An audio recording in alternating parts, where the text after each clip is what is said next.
students. I'll start this with a small question. Do you think that you're able to stick the balloon on the wall without having Fevicol or sellotape? Is it possible? Not really, right? So now you take the same balloon and the balloon should be rubbed with the towel for some times. After you bring the same balloon nearer to the wall, now the balloon is sticked. What is this? Is it magic? Not really.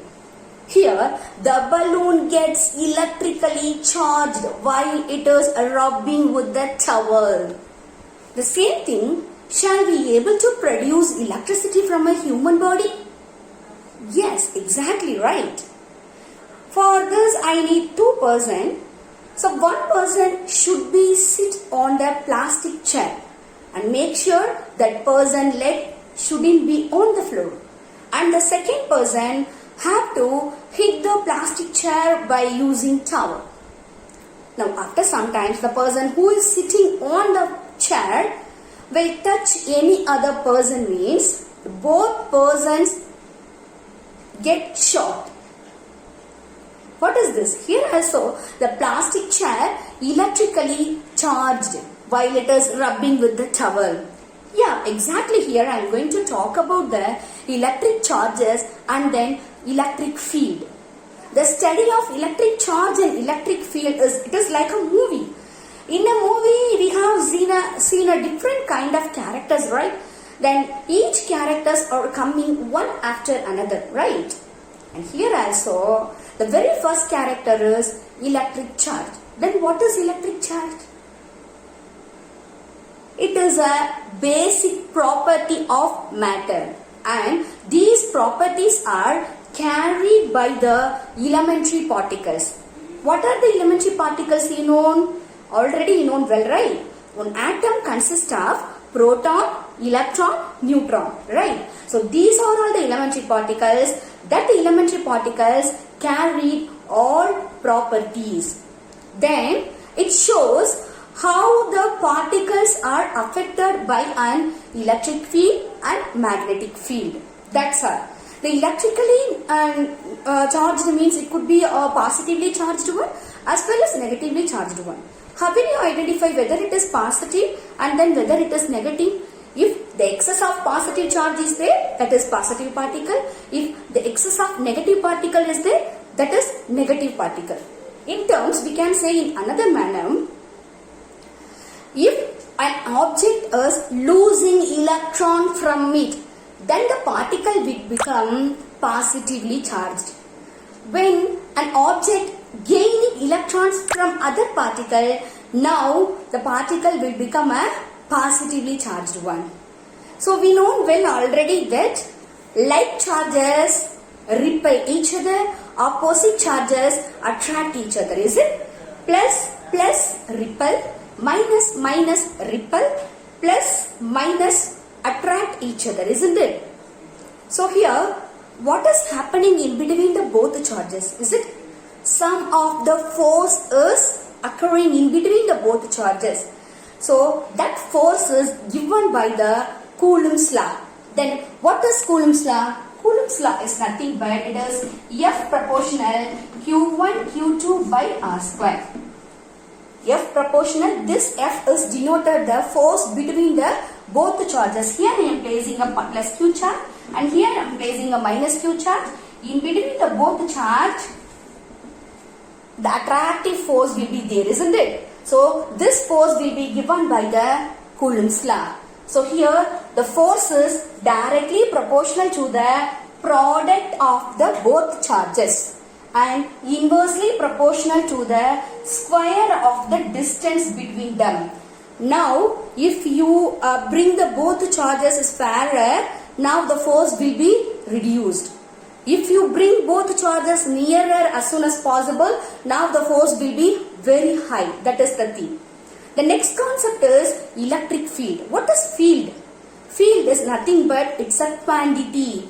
That quantity value was vary from one point to another point. And simply we can say what is field?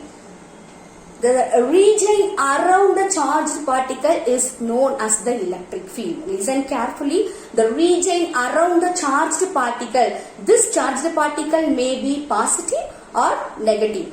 Okay. So how will you identify here whether field is there or not? So for that we need to bring one more test charge nearer to the charged particle. So while you are bringing, in case, just imagine here I am placing a plus Q charge, and here this is a test charge. I am bringing the again plus Q charge, plus automatically repel each other, right? In case if I am bringing negative, plus minus attract each other. So exactly in some distance, the both charges may feel whether attractive force or repulsive force, it just because of the charged particle what we are kept as a stable manner. That is the thing. Okay, so here simply we can say force experienced by the charged particle is known as the field, electric field. Okay, so this force is experienced only because of the charged particles. So for this, the electric field, we can write the equation like E which is equal to F by Q. What I said? Force experienced by the charged particle. What you are placing. For example, here I am placing the plus Q charge. If here I am placing the minus Q charge, means plus. Around the space, region around the space. Here the total space is known as the charge is in field. And here also the total space is known as the charge is in field. Now I will tell the direction of the charge also. While you are placing the plus Q charge, all the charge, the electric field should be going outward direction. For example, everything should go in outward direction. This arrow mark denotes the direction of the electric field. Direction of the electric field. See, you know well already what is scalar and what is vector. Is it? Scalar means one number and then it should be come with one particular unit. One number with particular unit means it is a scalar, right? So the same thing, one number comes with particular unit and it also denotes the direction. One car is moving with 5 km speed in north direction, means here it is specially denoted the direction also. So here it is denoted it is represented the vector quantity. So here this all lines are denoting the electric field direction. So each and every lines are going in a different direction, right? So the electric field is normally a vector quantity. It is a which quantity? Vector quantity. See here, you know well already what is the unit of force? Unit of force is Newton. Unit of charge is Coulomb. So we can write the unit for this N by C or NC inverse. There are two units is there. We can it is a denominator form, no? Well, while it is coming to the numerator form, then the unit will be Newton Coulomb inverse. That's all. So these are all the things about the electric field as well as electric charge. Thank you.